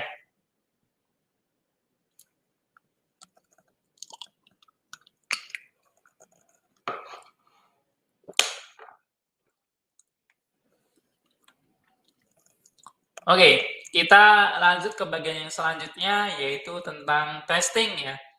Ya, kita mulai dulu dari cerita awalnya. Jadi, mungkin ini yang biasa kita lakukan sebelumnya, yaitu melakukan testing yang dilakukan secara manual ya, atau manual testing, itu by kita langsung. Jadi kalau kita bikin aplikasi, kalau kita mau ngecek ya kita jalanin di device atau di emulator, kita cek apakah sudah benar atau enggak gitu. Kemudian kalau kita mau bikin fitur baru, ya kita bikin fitur baru, kita jalanin lagi, kita cek apakah udah benar apa enggak.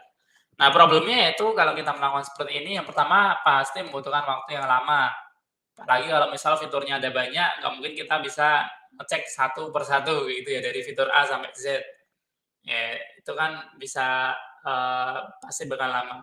Kemudian melelahkan jika dilakukan berulang-ulang. Jadi tiap ada perubahan dikit harus kita cek lagi dari awal A sampai Z. Nah, itu pun belum tentu semuanya teruji dengan baik, yaitu kalau tadi kita sempat ngecek semuanya ya A sampai Z. Kalau, cuma A sampai N, ya mungkin ada yang kelewat kayak gitu di bagian yang lainnya yang ternyata, apa yang barusan kita ubah menimbulkan error kayak gitu ya. Jadi ya, ini yang terjadi itu kalau kita melakukan testing secara manual. Nah, untuk itulah kita lebih baik menggunakan automate testing atau testing yang otomatis. Kenapa? Pasti yang pertama lebih cepat, karena itu dilakukan oleh komputer.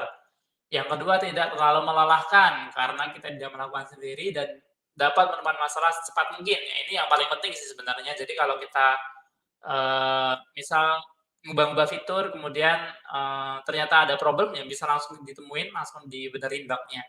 Nggak sampai si user yang pakai yang nemuin ya, kalau user yang nemuin kan bahaya. Nanti bisa-bisa kasih bintang itu, bintang 1 kayak gitu ya. Makanya kalau kita bisa menemukan sendiri lebih cepat, ya kita bisa langsung benerin dan tentu itu lebih bagus.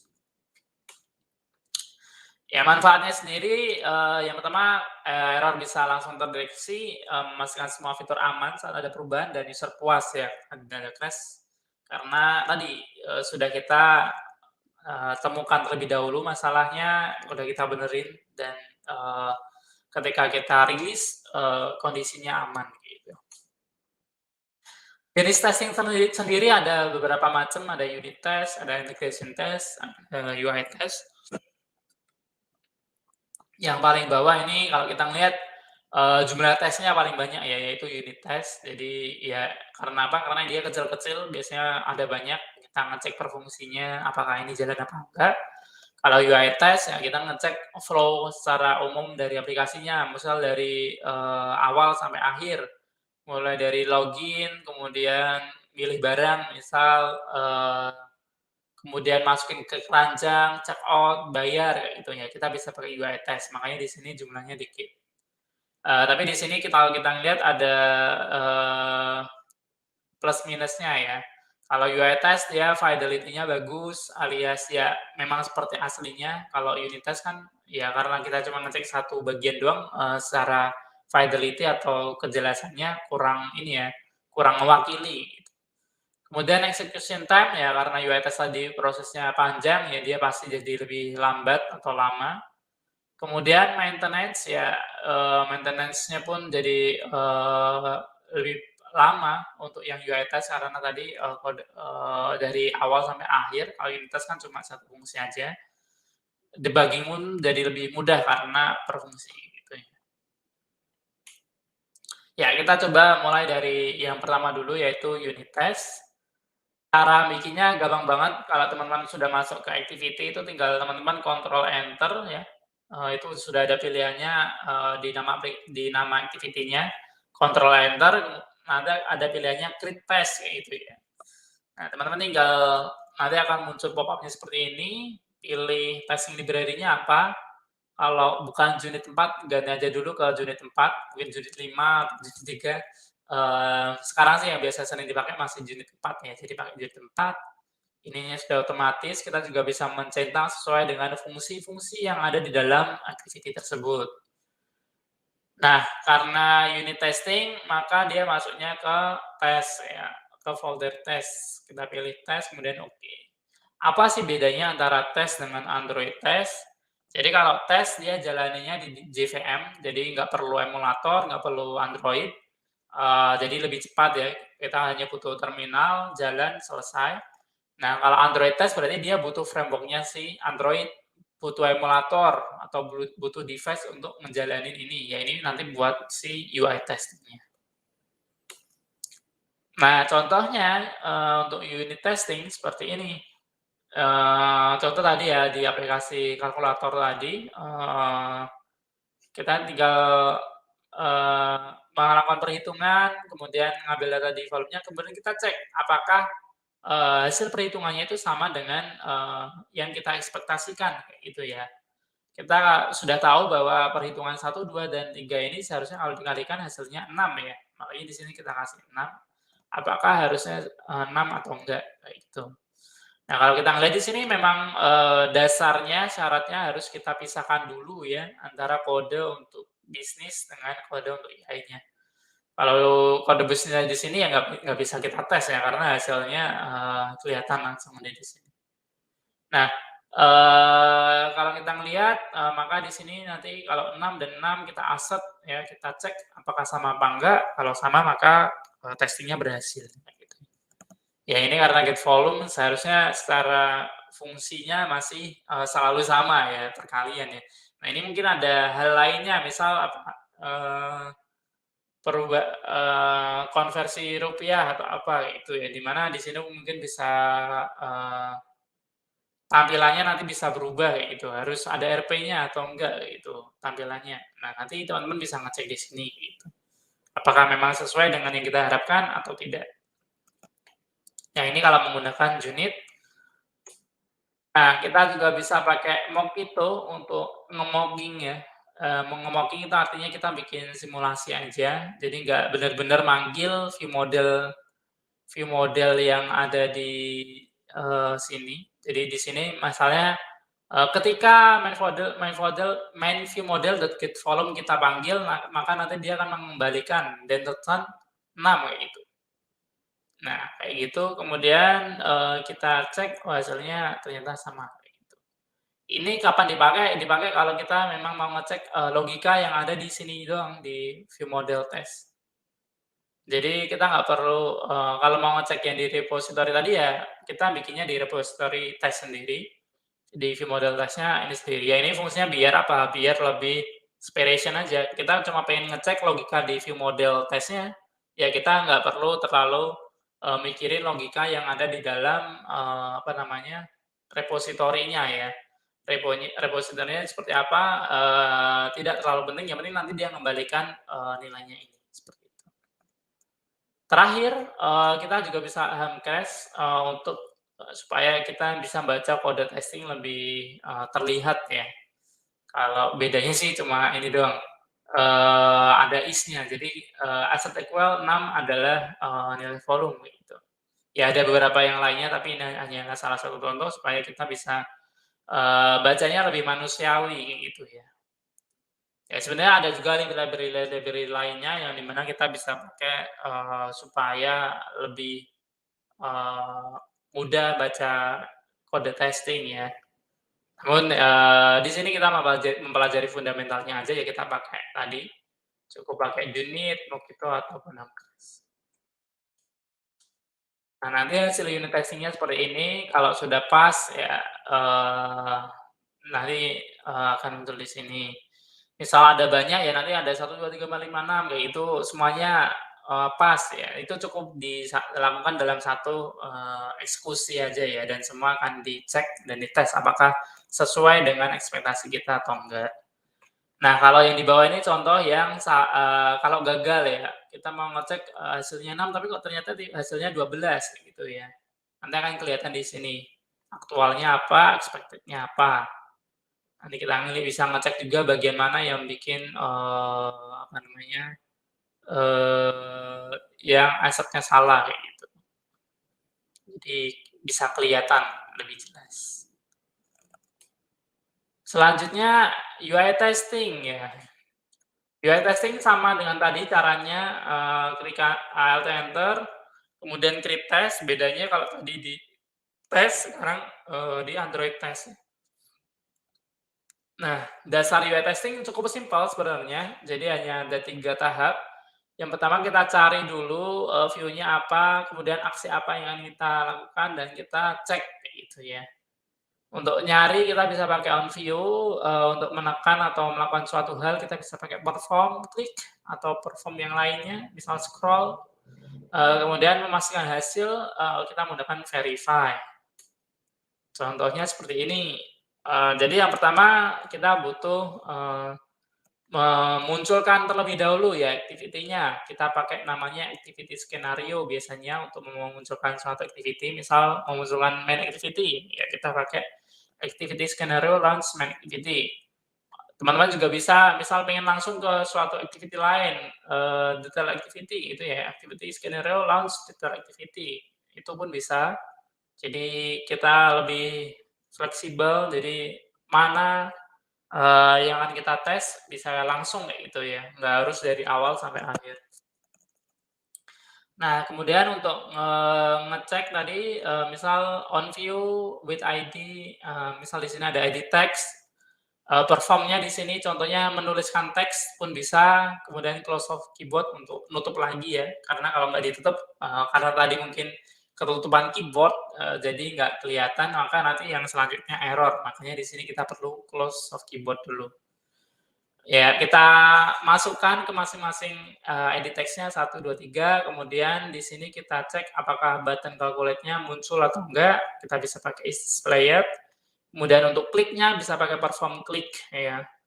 Kemudian untuk ngecek kita bisa pakai matches, with text gitu ya, apakah, teks 6.0 ini muncul atau enggak, seperti itu, di TV result. Ya, jadi seperti itu, dasarannya. Kalau teman-teman, pengen lihat ada juga cheat sheet dari Espresso ini, teman-teman cari cheat sheet Espresso, jadi teman-teman akan menemukan berbagai sintaks yang diperlukan ketika kita ingin, mengecek menggunakan, Espresso.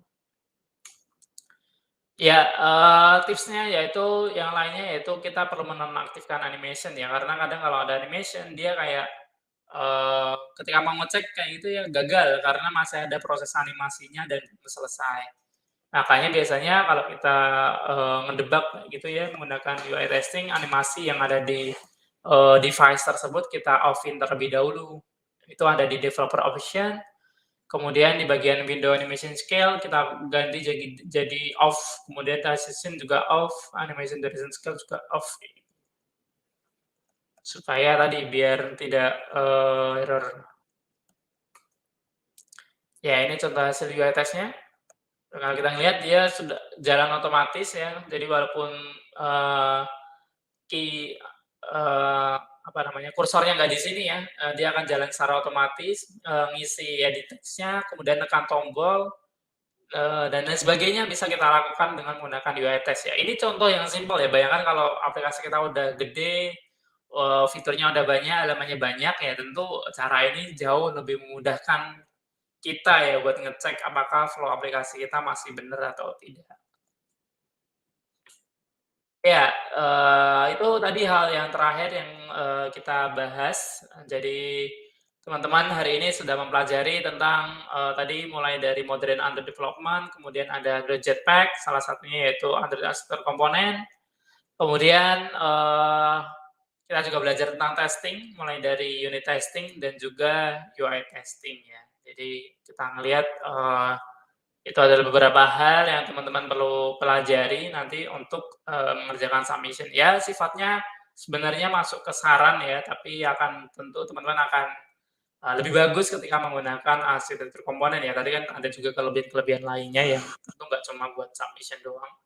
Jadi ya silakan dipelajari. Kalau testing di submission tidak ada, tapi ya, jadi baseline untuk pemahaman teman semua sebelum nanti lanjut ke kelas selanjutnya. Oke, kita lanjut ke sesi pertanyaan, dari teman-teman semua. Oke, ini, pertanyaan dari Mas Marsani Idris, OOT, OOT, out of topic. Apakah satu akun Google Developer yang biasanya bayar $55 bisa digunakan untuk publish lebih dari satu aplikasi? Bisa banget tentunya Mas Marsani. Jadi satu akun bisa boleh lebih dari satu aplikasi, aku nggak tahu batasannya berapa, tapi ya, sepanjang ini aku lebih dari 20, lebih dari 30 itu pun masih bisa kayak gitu untuk, nge-publish aplikasi. Jadi bisa. Kita pun bisa bikin tim juga ya di akun yang Google Developer. Jadi misal kita bikin akun untuk, komunitasnya kita, kemudian yang punya, yang bisa ngupload di situ banyak orang, itu kan bisa tinggal ditambahin akun-akun dari, yang lainnya. Seperti itu Mas Marsani, semoga menjawab. Oke, pertanyaan selanjutnya, apakah harus menambahkan UI testing pada setiap activity? Pertanyaannya menarik. Kalau harus atau enggaknya, apalagi buat pemula, tidak harus. Jadi ya sebenarnya lebih ke menyesuaikan dengan tadi flow utamanya kita. Apakah kira-kira ini perlu dites atau enggak? Kayak kalau perlu tadi berkaitan dengan journey-nya user itu misal dari awal sampai akhir itu perlu dicek ya silakan ditambahkan.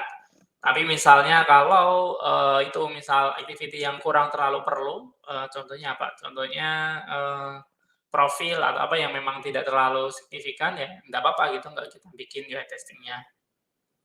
Jadi sebenarnya yang lebih penting itu di unit testing ya, kalau teman-teman pelajari itu, rata-rata perusahaan-perusahaan itu banyak yang lebih banyak kayak gitu meng-encourage developer-nya buat, bikin unit test-nya gitu untuk setiap kodenya, daripada si UI testing-nya.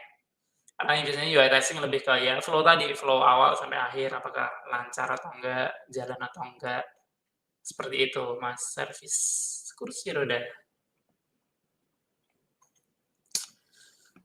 Ada lagi pertanyaan dari lainnya silahkan, eee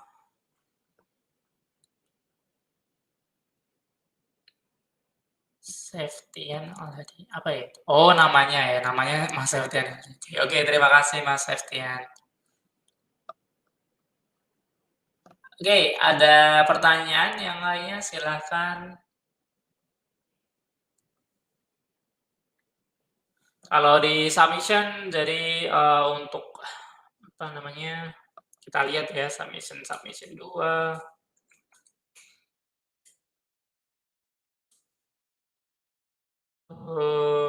Sorry.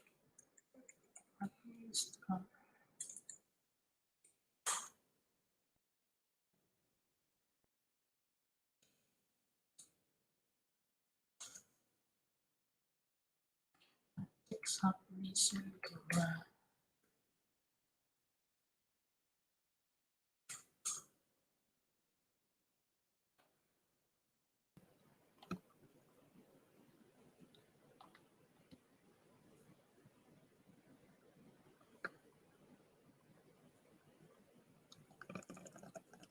Nih ya, jadi kalau kita melihat di sini, untuk penilaian, Android Architecture Component dia masuknya ke saran.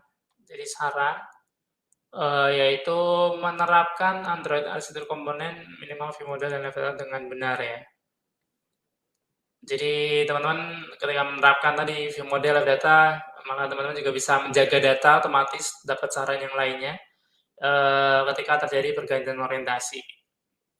Jadi ya better teman-teman menggunakan, view model talent data ini sih nanti di submission 2-nya. Oke, seperti itu retrofit juga sudah teman-teman pelajari. Menulis kode dengan bersih, kalau teman-teman ingin menuliskan dengan kode dengan bersih bisa dengan cara inspect code ya.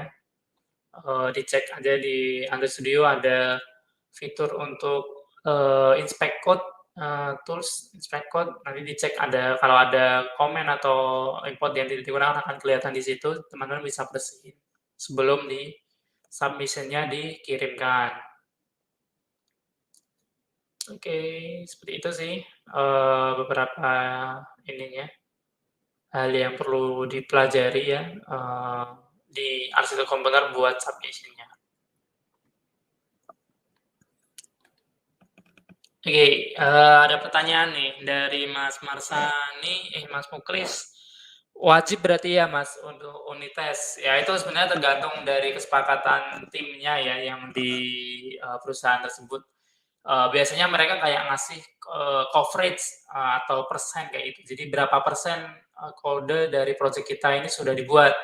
Jadi ada yang ngasih, apa namanya, batasnya 70%, itu ada yang 80%, itu mengikuti dari masing-masing, apa namanya, kesepakatan di timnya. Tapi ya rata-rata memang yang sering dipakai untuk testing yaitu unit testing-nya itu untuk ngecek apakah tadi setiap fungsinya benar atau enggak, karena itu yang lebih penting gitu untuk dicek biasanya di perusahaan-perusahaan. Next, dari Mas Marsani Idris, menggunakan arsitektur dengan tanpa menggunakan arsitektur, apakah berpengaruh terhadap performance apps?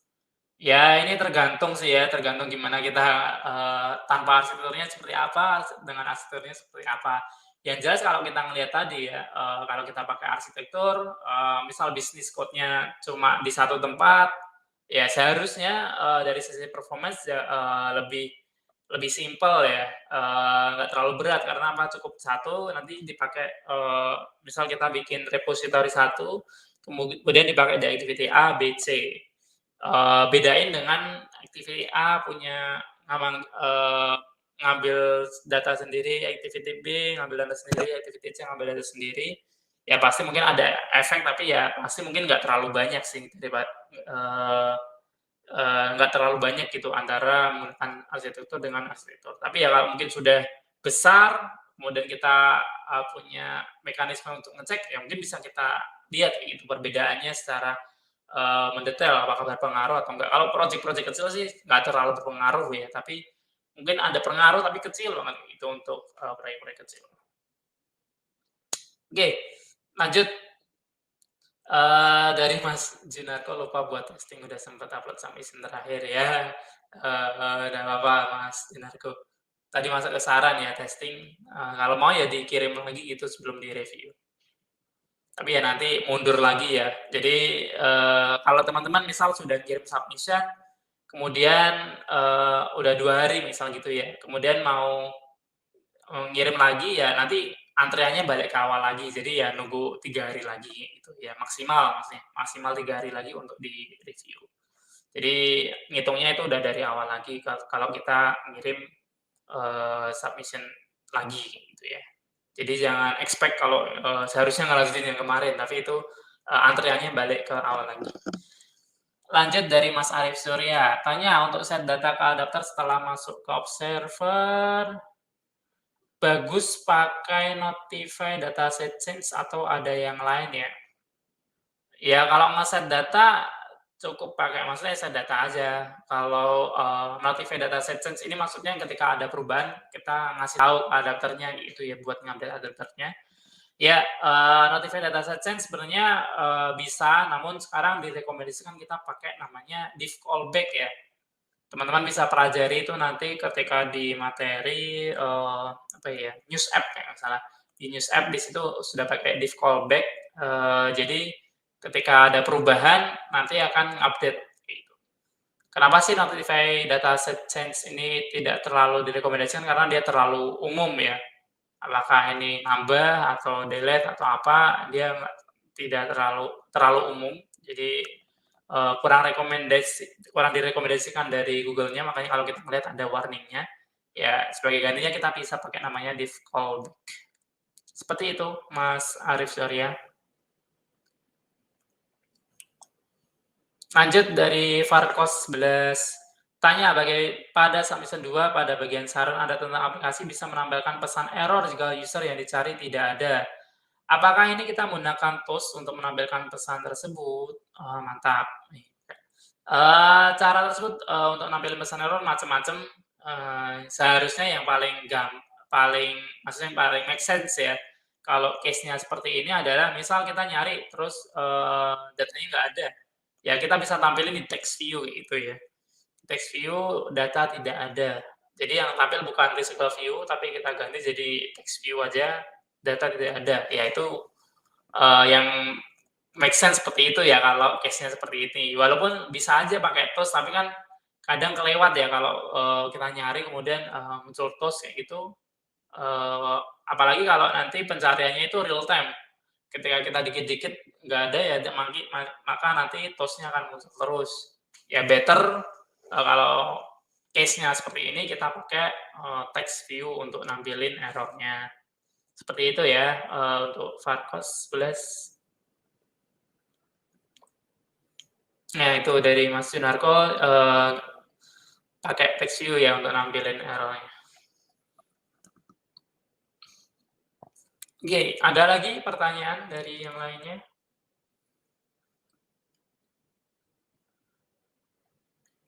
Oke, kalau kita lihat sudah jam 8:30, jadi sudah usai sebenarnya untuk jamnya. Kalau teman-teman ada pertanyaan seperti biasa, ini masih ada pertanyaan. Oh, enggak deh. Kalau ada pertanyaan, teman-teman bisa memanfaatkan forum diskusi seperti biasa. Kalau misal ada yang benar-benar belum kejawab, colek saja saya. Saya harusnya, teman-teman di sini, siap buat menjawab, itu ada beberapa forum discussion squad yang siap menjawab pertanyaan dari teman-teman. Oke, saya kira itu dari saya, semoga bermanfaat buat teman-teman semua dan bisa membantu dan lebih memahami lagi tadi tentang, arsitektur komponen, pemakaian view model dan data, buat kita misah antara business logic dan, UI logic-nya ya. Ya ini bakal kepakai banget nanti kalau teman-teman sudah masuk ke dunia kerja, ya ini jadi nilai plus lah. Kalau mungkin teman-teman di kampus itu nggak dapat ya, biasanya di kampus mungkin hanya sampai, misal hanya sampai physical view, nampilin list doang. Ya kalau di sini kita belajar juga tentang ini, tentang testing, itu hal jadi poin plus buat teman-teman semua ketika, kerja gitu ya. Oke, ada pertanyaan satu deh terakhir ini dari Mas Purnomasari. Misal dari activity A ke activity C, namun view di activity C tidak tampil. Cara untuk tesnya gimana ya, Kak? Namun view di activity C tidak tampil. Ini tidak tampilnya seperti apa ya? Seharusnya, lebih detail lagi. Apakah tampil tapi kosong, maksudnya datanya tidak ada atau seperti apa? Cara paling gampang, ya kita pakai debug breakpoint ya. Jadi kita ngecek misal kalau itu berupa data yang dikirimkan, kita cek dari A misal datanya ada apa enggak, kemudian di C ketika nerima datanya ada atau enggak, kemudian ketika mau nampilin misal, kita pakai resical view, ya kita cek di situ, ketika nerima ada atau enggak, kemudian ketika di adapter misal ada atau enggak, kita pakai breakpoint gitu ya. Itu yang paling biasa aku lakukan, cara lainnya juga bisa pakai log kayak gitu ya, kalau itu mungkin sering muncul di situ, kita pakai log, untuk nampilin data-data apakah ini tampil apa enggak gitu ya. Kalau yang dimaksud di sini misal adalah ketika A ke C kemudian di C force close error kayak gitu ya, ya itu bisa kita cek di log check aja, biasanya muncul merah-merah. Kalau nggak muncul merah-merahnya, coba diulang terus error-nya, kemudian sampai muncul tulisan force close, biasanya baru kelihatan di log chat, error-nya apa, seperti itu ya. Tampil tapi kosong dari Mas Purnamasari.